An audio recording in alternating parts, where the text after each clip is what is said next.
And Mr. President Trump, what makes you think you can trust Putin in those negotiations? Thank you. Look, I will never give any advice to President Trump. We have friendly and trustful discussion, but my experience with President Putin is the following. Number one, I always think it's good to have discussion with other leaders, and especially when you disagree. I stopped my discussion with President Putin after Bucha and the war crimes because I considered that, we had nothing to get from him in the time. Now this is a chance, there is a big change because there is a new US administration. So this is a new context. So there is good reason for President Trump to re-engage with President Putin.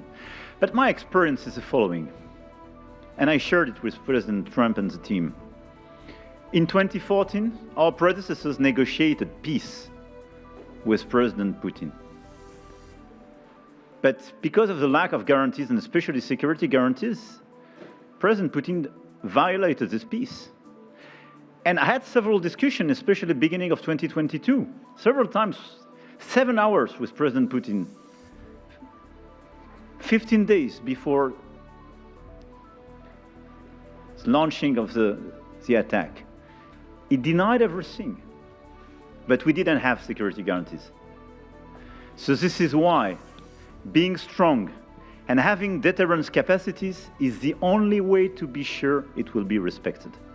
And I insisted on that, and this is why I believe that the US has the capacity to do so. And this is why I think we should never say, I will never send any boots on the ground, because you give a blank check to violate any type of commitment. So I think it's good to have discussion. I think it's useful to have negotiation. I think it's super important to go to the peace. But my strong point was to say, let's try to get something first which can be assessed, checked and verified. And let's be sure that we build sufficient guarantees on the short run. And this is where we are ready to be engaged.